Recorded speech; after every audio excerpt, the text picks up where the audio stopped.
자, 여러분 반갑습니다. 자, 지난 시간까지 우리는 분야별 환경 정책들을 살펴봤죠. 대기, 수질, 폐기물, 생태계, 국토 환경 관리까지 살펴봤고요. 자, 오늘은 그런 문제들, 분야별 정책, 환경 분야에서 발생하는 문제들을 해결하기 위한 분야별 정책들이 아니라 총괄적으로 문제가 아예 발생하지 않게 예방할 수 있는 정책 수단으로서 영향평가에 대한 이야기를 이번 주에 살펴보도록 할 겁니다. 자, 세 차례에 걸쳐서 여러분들하고 같이 살펴보도록 할 거고요. 자, 오늘은 첫 번째 시간이어서 영향평가라는 게 뭔지에 대한 개념, 그리고 뭐 논란들에 대해 살펴볼 거고요. 그리고 한국에서 제도화되었던 과정들, 역사, 그리고 뭐 절차 등에 대해 살펴보고, 끝으로 국내 환경 영향평가 제도가 이뤄낸 실적, 성과에 대해 살펴보도록 하겠습니다. 네, 환경 영향평가란 다음과 같이 길게 정의가 됩니다. 뭐 중요하지 않은 부분들, 이제 법률적으로 정의되는 부분들, 뭐 개념적인 다 빼고 핵심적인 내용만 살펴보면 환경에 미치는 중요한 영향들만 보면 됩니다. 그렇죠? 사소한 영향들까지 볼 필요는 없고요. 그리고 미리 예측하고 판단해서 과연 최적의 대안이 뭔지, 환경을 파괴시키지 않으면서 국토를 이용하거나 개발할 수 있는 행위들이 무엇인지를 결정하는 체계적 행위가 바로 이제 환경 영향 평가라고 할 수가 있습니다. 영문 약자도 그대로 환경 그리고 영향이라는 단어를 임팩트라고 쓰는데요. 거기에 대한 평가, assessment 해서 동일한 개념으로 사용이 되고 있습니다. 자, 이렇게 중요한 환경영향평가라는 제도는 사회적으로 굉장히 중요한 논란을 일으켜 왔는데요. 대표적인 사례들을 한번 좀 살펴보도록 하죠. 자, 아래 그림에 있는 사업은 굉장히 오래 걸렸어요. 1990년부터 시작해서 2010년까지 진행이 됐던 굉장히 장기에 걸친 대규모 토목 사업이었고요. 사업 명칭은 새만금 간척 사업이라고 불리고요. 제 사업은 정치적으로 진행된 측면이 굉장히 좀 많이 있습니다. 우리가 지난 시간에 이제 한국의 이제 국토이용 종합계획을 살펴봤죠. 1차부터 서울과 부산을 잇는 경부선 고속철도 따라서 산업화와 수출 위주의 경제성장 구조를 갖추었다에 대해 살펴봤죠.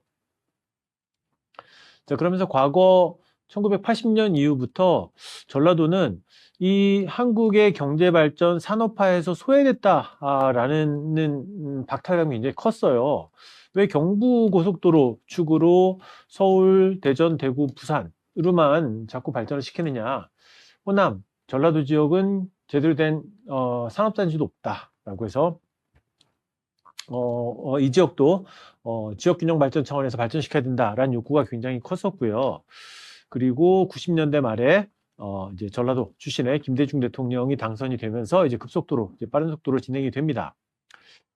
자, 근데 이게 얼마나 큰 사업이냐 하면, 자, 여기 이제 위성사진에 보는 것처럼 전라도 지역에 섬을 잇는 대규모 간척 사업이에요. 육지에서부터 섬까지를 제방을 쌓아서 잇고 여기를 이제 육지화시키는 산업단지를 만드는 일들을 구상을 했는데요. 자, 이게 얼마나 큰지는 여러분들 서울에서 제주도까지 비행기 타고 가다 보면 그냥 직선에 뭐가 보이면 저희가 이제 새만금 간척지로 오나 이제 알 수 있을 정도의 간척 사업이고요. 여기는 이제 위성 사진이니까 짧게 이제 선으로만 보이는데, 자, 여기는 다른 사진 하나 보면 그 제방 위에서 찍은 사진이죠. 자, 보는 것처럼 이제 끝이 안 보일 정도로 굉장히 멀어요. 제가 예전에 배를 타고 갔을 때는 뭐 선유도, 뭐 무의도, 뭐 비안도 이런 섬들이 있었던 것 같은데요. 이렇게 군도로 모였는데 배 타고도 한참을 가야 될 정도입니다. 그래서 굉장히 멀리까지 있는 거죠. 그래서 단군 이래 이제 정부가 진행했던 가장 대규모 토목 사업이라고 할 수가 있는데요.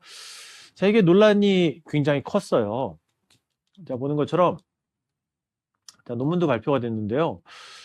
이게 과연 경제적으로 타당하냐라는 문제도 논란이 제기되기 시작을 합니다.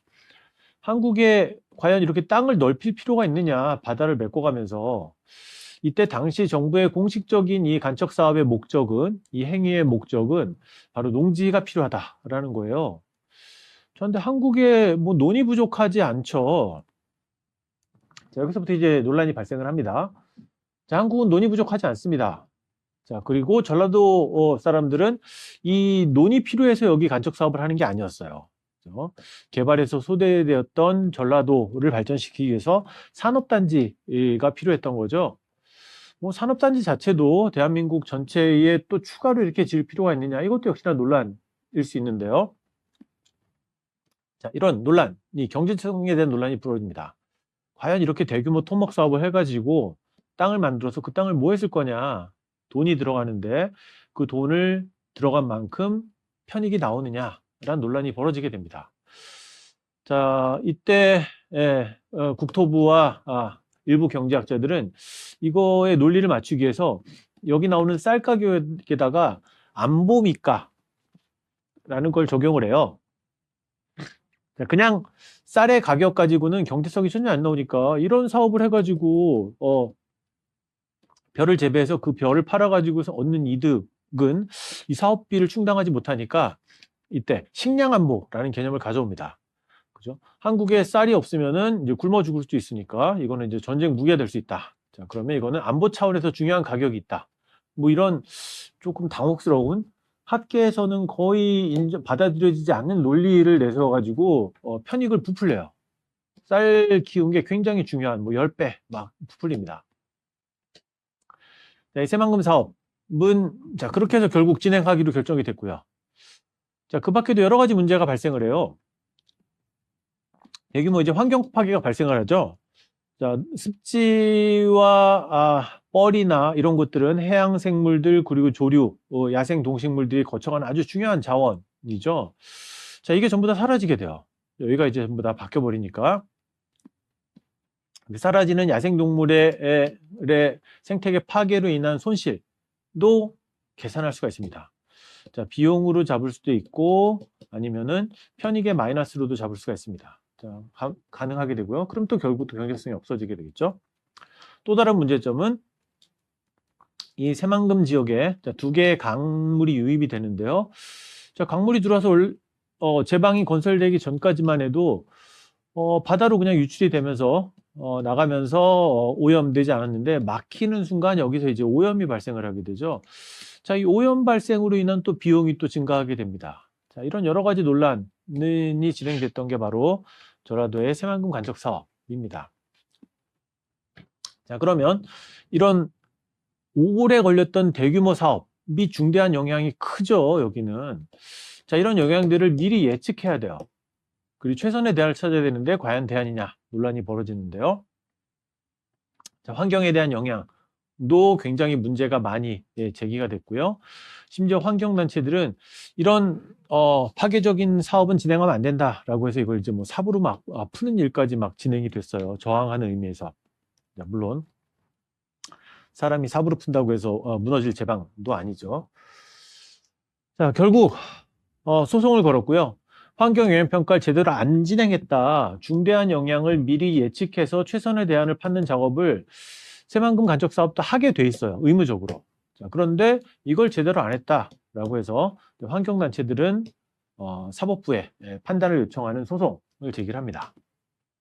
자, 그리고 2006년 최종 대법원의 결과는 환경영향평가가 부실하기는 했다. 잘못됐다. 중대한 영향도 제대로 판단 못하고 그리고 예측평가도 못했고 그리고 이상한 논리들을 제기해가지고 막 사업을 진행했다. 이게 맞다. 부실하다 해도 그래도 일단 진행했다면 사업을 하기만 했다면 환경영향평가를 진행하기만 했다면 사업하는 데는 문제가 없다라고 면죄부를 줍니다. 추진해도 된다라고 하는 면죄부가 부여가 돼요.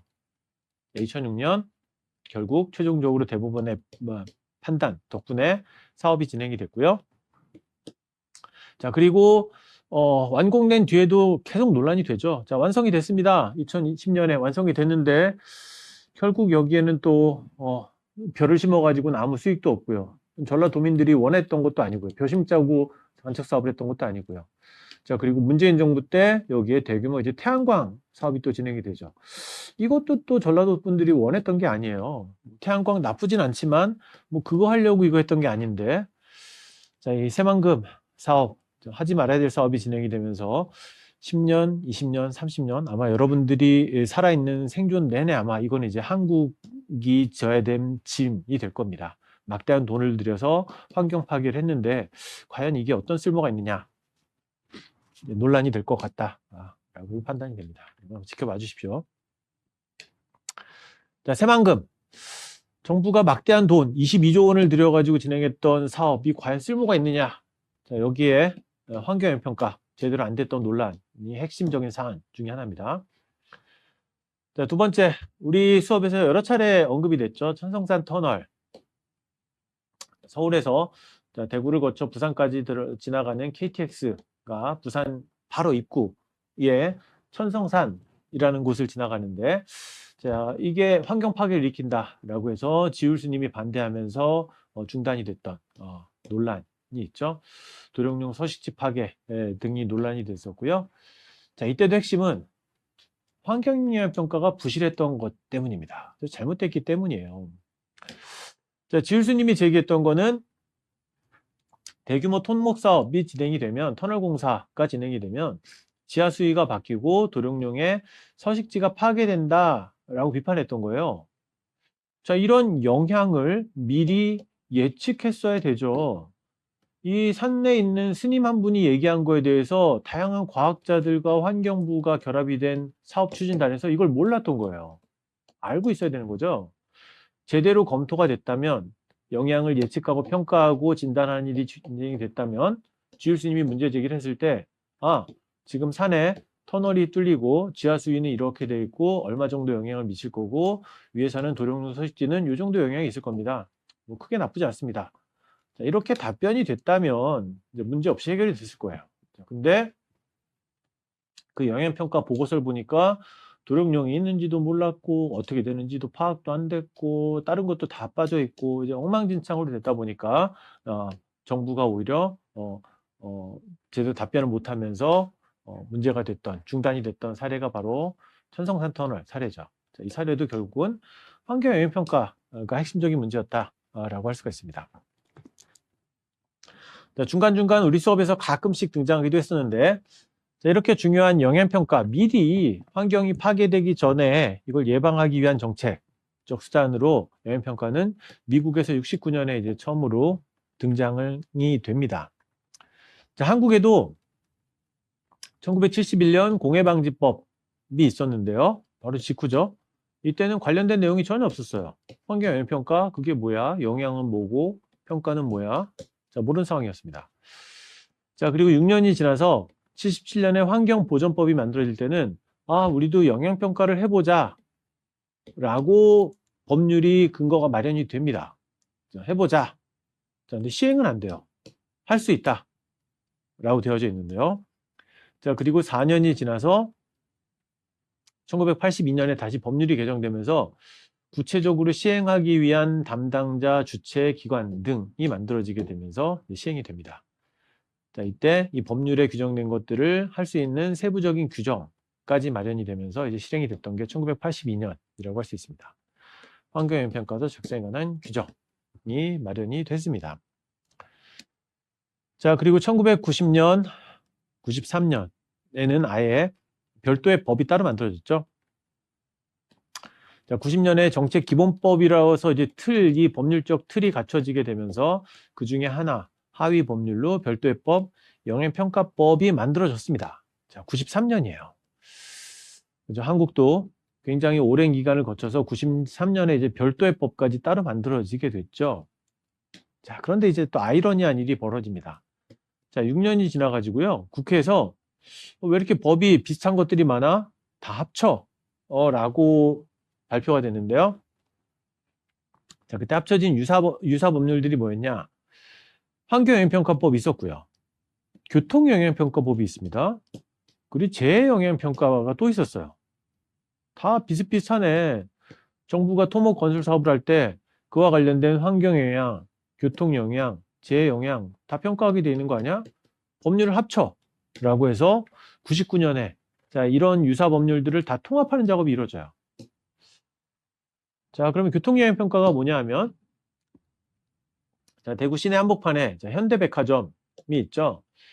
자, 현대백화점이 처음 들어설 때 반월 땅에, 자, 내거리에 대규모 백화점이 들어오면 여기서 이제 사람들이 들어오고 나가고 왔다 갔다 하면서 여기가 교통정체가 발생할 거 아니냐.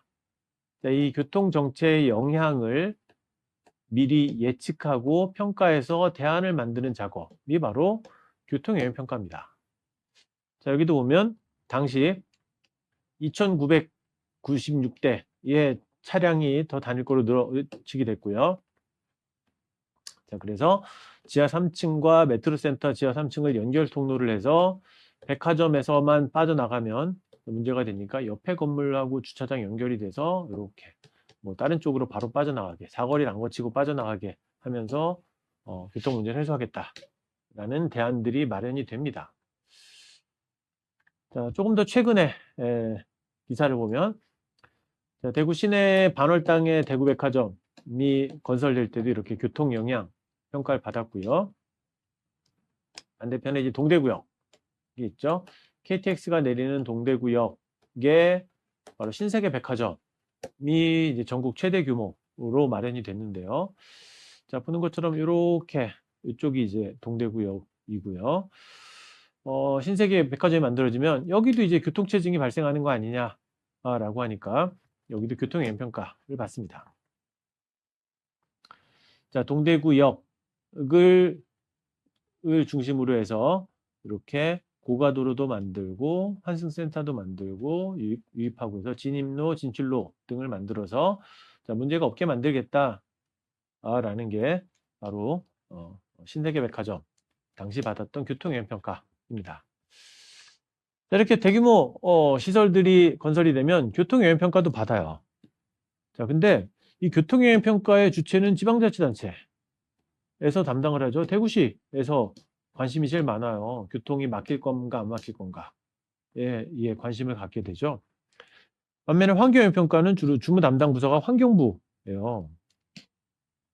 자, 99년에 합쳐놓기만 했는데 법률만 합쳐졌을 뿐이지 실제 담당 주체 그리고 내용이 전부 다 틀리죠. 환경하고 아무 관련이 없죠. 여기는 환경영향평가랑 상관이 없는 곳이죠. 교통영향평가 받는 곳들은. 내용적으로 실질적으로 담당 부서 차원에서도 아무런 관련이 없다 보니까 99년에 합쳐졌던 법률이 아무 의미도 없이 오히려 괜히 복잡해지기만 해요. 오히려 더 혼선만 생겨요. 자, 그래서 결국에는 2008년에 다시 영향평가법이 분리가 됩니다. 자, 이런 아이러니한 과정들이 해프닝이 국회와 정부 차원에서 진행이 됐던 게 99년, 2008년의 상황이다라는 겁니다. 자, 그러면 이런 환경 영향 평가를 담당하는 주체가 누구인가 보면 한국에서는 한국환경연구원이라는 박사들이 모여있는 출연기관에서 담당을 하고 있고요.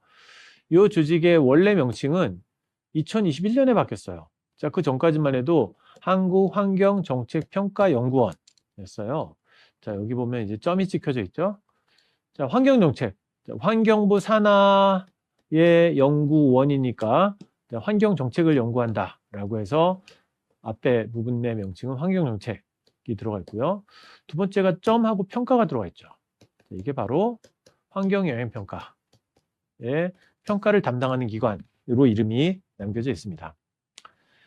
자, 이 조직의 이름은 97년에 만들어진 이름이었고요. 그 전에는 93년에 설립됐을 때는 환경기술개발원으로 이름이 불렸어요. 그게 이제 정책평가연구원으로 바뀌었고 2001년에는 다시 한국환경연구원.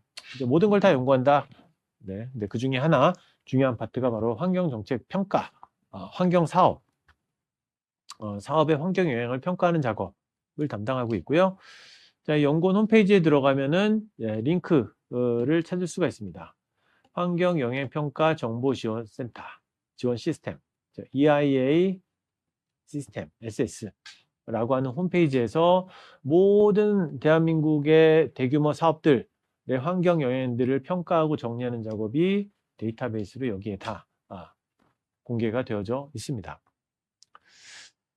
자, 그러면 이런 환경영향평가 제도의 대상이 되는 사업들은 초창기에는 정부 사업만 대상으로 했어요. 국가가 하는 사업에 대해서 환경 영향을 막아보자라는 취지였기 때문에 정부 사업만 대상으로 하고 있다가 아니 민간 사업들도 삼성이나 LG가 아파트를 짓거나 뭐 택지를 개발하거나 뭐 혹은 항만을 만들거나 뭐 에버랜드 같은 경우에는 뭐 민간 도로일 수도 있는데요. 이렇게 민자 도로를 만들거나 할 때도 환경 파괴가 발생을 하죠. 이런 민간 사업까지 확대돼서 일정 규모 이상일 경우에는 도시 항만 도로 뭐 택지 개발 상관없이 정부건 민간이건 상관없이 다 영향평가를 받아야 된다로 확장이 됩니다. 자, 평가 항목은 자연환경 당연히 받아야 되죠. 자, 그리고 생활환경, 그죠? 동식물, 식생, 지상, 수리수문뿐만 아니라 사람이 생활하기 위한 대기 수질 같은 환경 문제도 보고 있고요. 심지어는 사회, 경제 항목들까지도 평가에 들어가도록 지정이 되어져 있습니다.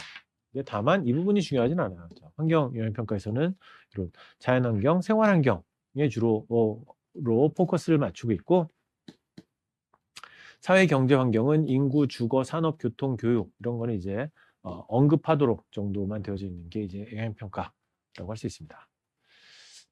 자, 평가 항목은 이제 이런 사업들을 대상으로 평가가 진행이 되고요. 그 다음은 지리적 범위를 설정해야 됩니다. 앞에 정부 사업이건 민간 사업이건 그 사업으로 인해 영향을 받게 되는 지역, 범위를 지정을 하는데요. 자, 예를 보면 사업의 대상지, 그러니까 여기서 사업을 진행하겠다라고 하면 그 주변 지역들이 있게 되겠죠. 자, 그 중에 그러면은 이 사업은 보면 그 사업을 진행했을 때 새들이 이제 영향을 받는 권역이 얼마나 되느냐. 자, 이렇게 범위를 설정합니다. 그렇죠? 1km 정도는 뭐 텃새들에 영향을 줄 것이다. 그렇죠? 그 다음에 좀 큰 새들은 이렇게 2km 범위 안에까지도 영향을 받는다라고 이제 설정을 하고, 그러면 이 범위 안에 이제 새들이 어떻게 사는지 조사도 하고, 구조물이 들어왔을 때 이동이 어떻게 달라지는지 또 예측하고 판단하는 일도 같이 진행이 됩니다. 자, 여기는 야생 조류니까 이렇게 이제 동그라미 형태로 진행이 됐고요. 자, 공항이 지어졌을 때, 자, 인천공항입니다. 서울에서 가장 많이 사람들이 이용하는 국제공항이 인천공항이 만들어졌죠. 자, 인천공항이 만들어졌을 때 소음으로 인한 영향도 예측을 해야 돼요. 시끄럽죠? 자, 보는 것처럼 이때는 동그라미로 그리지 않아요. 범위를. 소음은 비행기가 이륙하고 착륙하고 하는 공간에서의 이제 고막이 아플 정도의 소음이 발생을 하니까, 자, 이렇게 착륙하는 거, 뭐 남쪽으로 가는 이런 루트 따라서 이제 소음의 영향 범위를 지정을 합니다. 자, 여기는 보면은 자, 모델링을 이용해서 예측을 하게 되고요. 자, 그리고 그 영향을 이렇게 가상으로 그려보기도 합니다. 그렇죠? 여기도 예제인데요. 도로를 만든다라고 하면 기존에 이렇게 산림이 있던 곳, 그리고 터널을 만든다. 그러면 이렇게 두 개 산 사이에 이렇게 구멍이 뚫리고 교각이 만들어진다. 자, 이런 것들을 미리 시각화해서 경관에 미치는 영향, 그렇죠? 야생동물, 그리고 사람들의 소음, 심지어는 이제 경관에 미치는 영향도 이렇게 미리 예측해서 이렇게 바뀔 거야. 동네 분들은 이렇게 보겠구나. 라는 것도 예측을 하게 됩니다. 자, 구체적으로 이제 그 평가한 결과를 책으로, 보고서로 만들게 되는데요. 이 보고서에는 사업이 진행되기 전에 현황, 그리고 어떻게 영향이 있을지, 그 다음에 중대한지 아닌지 판단하는 작업도 하게 되고요. 그리고 그 문제를 해결하기 위한 저감 방안도 강구를 하게 됩니다. 자, 앞에 있는 사업, 그대로 한번 볼까요? 자, 여기에 택지 개발이 이루어지게 되면은, 야생 조류들이 이동에 문제를 겪을 것이다. 그렇죠? 예측이 됐죠? 그러면 어떻게 해결할 것이냐?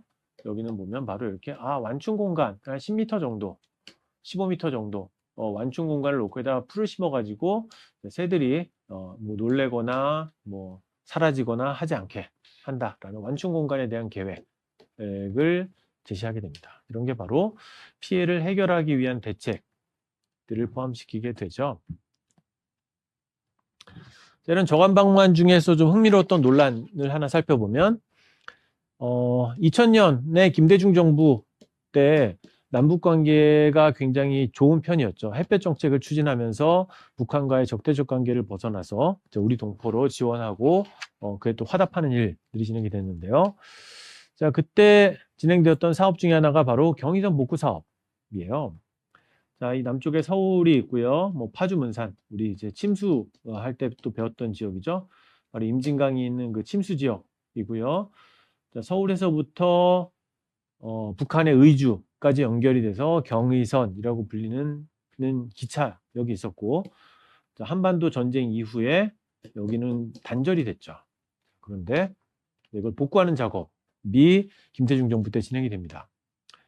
자, 파주 문산역까지 있었고요. 그전에는 임진강역이 제일 마지막 역이고 여기서부터 끊겼었는데요. 자, 이걸 교각을 연결하고 철도를 놓습니다.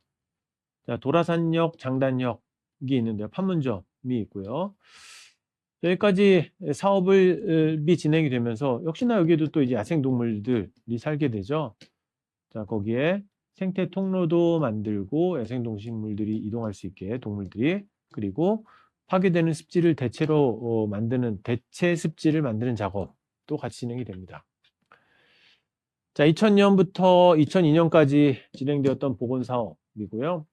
자, 여기는 DMZ 경의선 때문에 자연이 파괴가 되니까 몸살을 앓았던 곳이 되살아났다라고 하고 있고, 이렇게 파괴되고 나서 이렇게 다시 습지가 복원됐다라고 하는데요.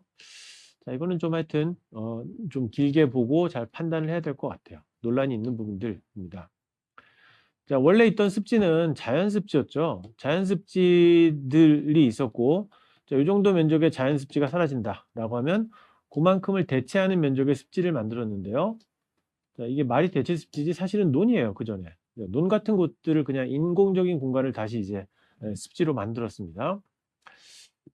그리고 20년이 지나서 한번 평가가 필요할 것 같아요. 그렇죠? 과연 천연 습지와 그걸 대체하는 똑같은 면적의 논을 대체 늪지로 만들었을 때 과연 유의미한 거 아닌가. 자, 여기 기사는 되살아났다라고 되어져 있는데 이건 좀 봐야 될 것 같아요. 시간이 지나면 오히려 자연화 과정이 진행되면서 논도 원래 자연 상태로 돌아갈 수도 있겠죠. 이 대체 습지라는 개념이 효과적인지 좀 더 장기적 검토가 필요하다라는 겁니다. 자, 다음은 영향평가 작업에서 대안을 검토해야 돼요. 그렇죠? 여기도 서울과 경기, 양평 사이에 고속도로를 확장한다. 늘 정체가 된다. 그다음 새로운 신도시들이 만들어지게 되면 이동량이 늘어나니까 고속도로가 필요하다. 자, 그런데 고속도로를 어떻게 할 것이냐? 자, 1안은 이렇게 해서 강해 IC, 양평 JC로 연결하는 것. 그 다음에 2안은 두 번째 안은 이렇게 이쪽으로 연결하는 것이 있습니다. 중부 고속도로랑 이렇게 연결한다라는 안인데요. 자, 1안과 2안을 비교해 보면 1안이 좀 더 길어요. 29km. 그다음에 2안은 27km. 자, 그러면 이때 교통 이동 효과와 그리고 경제성도 달라지겠지만 이렇게 노선이 달라지니까 환경 파괴도 달라지게 되겠죠. 환경에 미치는 영향도 같이 검토해서 최적에 대한 파괴가 적은 안을 판단하게 됩니다. 네, 좀 더 드라마틱했던 사례는 2006년에 서울의 외곽순환도로가 건설이 진행이 됩니다. 자, 당시 서울에는 이렇게 서울을 삥 둘른 남쪽의 외곽순환도로는 이미 완공이 돼 있었어요. 성남, 판교, 중동, 그리고 김포로 연결이 돼 있었는데 북쪽을 도는 노선이 연결이 안 돼 있었고요. 자, 양주, 백제, 송추, 의정부를 거치는데, 자, 문제는 이때 외곽순환도로가 여기를 지나가는데 의정부 IC를 연결되는 이 구간이 바로 북한산 국립공원이죠. 자, 우리 지난 시간에 배웠던 산림, 녹지 시간에 배웠던 국립공원이에요. 그렇죠? 정부가 지켜야 될 소중한 생태적 자산이라고 지정해 놓은 국립공원을 관통하는 안이 있고요. 자, 환경단체에서는 여기 국립공원이다. 여기는 지나가지 마라. 여기다 터널 뚫으면 안 된다. 라고 반대를 했고요. 대안은 북한산만 살짝 도는 한, 북한산 국립공원 지역만 살짝 비껴나가는 한, 다음은 의정부까지 이제 삥 돌아가서 의정부 사람들도 이용하게 하는 한, 자, 두 가지가 검토가 됐습니다. 근데 최종적으로는 뭐 상관없다. 자, 국립공원은 그 위에 있는 생태계를 지키는 것이고 숲을 지키는 거기 때문에 터널이 지나간다고 해서 영향받는 건 크게 없다라고 해서 결국 관통이 됐죠. 지금은 이 북한산을 건설되는 안이 통과가 된 상태입니다. 자, 북한산 국립공원은 관통이 결정이 됐고요. 자, 강원도에 있는 설악산. 자, 설악산도 고속도로가 통과하는 안들이 있는데 이때는 여기 통과하는 건 위험하다, 좋지 않다. 결국 영향평가에서 반려 처리가 돼서 여기 뒤로 돌아가는 거나 이런 게 국립공원을 관통하는 건 바람직하지 않다. 그렇죠? 국립공원 지역 내에 통과하는 건 반대한다. 라고 해서 이제 부결했던 사례도 있습니다. 그렇죠? 국립공원의 터널이 건설된 사례, 또 반대가 기각된 사례 등도 있습니다. 자, 구체적인 절차를 좀 보면요. 앞에 어떤 사업이 환경에 미치는 영향을 예측하고 평가하고 판단하고 저감 방안을 만드는 초안. 초안을 누가 작성하느냐? 저건 바로 그 사업자가 만들게 돼 있어요. 정부 사업이면 국토부가, 뭐 대구시 사업이면 대구시가, 그다음 민간 사업이면은 뭐 삼성이나 뭐 현대나 등이 만듭니다. 사업자가 영향평가서를 작성하는데 사업자가 직접 하지는 않고 대행업체한테 주로 맡길 수도 있고 주로 보통 대행업체에 맡겨요. 전문 업체들이 있어요. 자, 그럼 이렇게 만들어진 초안이 만들어지면 공개를 해서 주민 설명회, 공청회가 열립니다. 주민들한테 본인들 사는 지역에 이런 고속도로가 만들어져요. 어떻게 생각하시나요? 영향은 이렇다고 합니다. 자, 그러면 그걸 반영해서 또 수정하고요. 최종안을 이제 환경부에 제출합니다. 자, 사업자가 승인기관인 환경부에 제출하면 환경부는 앞에 있는 한국환경연구원 KEI라는 전문 기관에 요청을 해서 검토해달라라고 하면 이제 문제가 없으면 오케이 승인이 되고요. 문제가 있으면 수정해라, 보완해라 요청 작업을 거치는 작업이 진행이 됩니다. 자, 왼쪽은 좀 보기 쉽게 돼 있고요. 자, 여기는 이제 좀 더 그 주체별로 좀 더 공문서 가까운 형태로 정리가 된 절차가 오른쪽에 보는 양식이라고 할 수가 있습니다. 자, 앞에 우리가 살펴봤던 환경영향평가 정보 지원 시스템 EIASS라는 홈페이지 들어가면은 여러분 모든 영향평가 진행했던 사업들 다 볼 수 있어요. 초안, 평가서, 협의, 약식 내용들 다 볼 수 있습니다. 완료된 거, 진행 중인 거.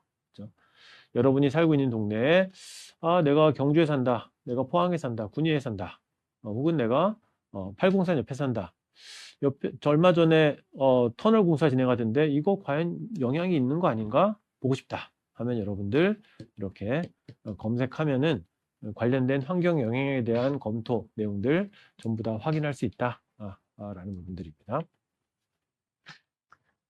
자, 여러분들 오늘 환경 영향 평가 관련된 첫 번째 시간이었죠. 자, 영향평가라는 제도는 미리 사전에 발생할 수 있는 오염을 미리 예측하고 예방하는 사전 예방적 수단으로서 의미가 있고요. 구체적으로는 저감 방안, 대안 검토를 하게 되고요. 절차적으로는 전문기관이 초안을 만들어서 공개를 하면 주민공청회를 거쳐서 이제 환경부와 협의, 조정하는 작업을 거친다라고 할 수가 있습니다. 자, 오늘은 이제 환경영향평가 제도와 관련된 기본적인 개념과 과정들을 살펴봤는데요. 다음 시간에는 그게 어떤 의미가 있는지, 그리고 얼마만큼의 실적을 거뒀는지, 현황, 성과, 그리고 잘 됐던 사례들을 좀 더 살펴보도록 할 겁니다. 자, 끝으로는 자, 그렇게 완벽한 정책은 존재하지 않기도 하고요. 또 한계점도 갖고 있게 됩니다. 또 어떤 한계점과 문제가 있는지에 대한 이야기를 다음 시간에 같이 살펴보도록 하겠습니다. 자, 오늘 수업은 여기까지고요. 여러분 수고 많으셨고, 다음 시간에 뵙겠습니다.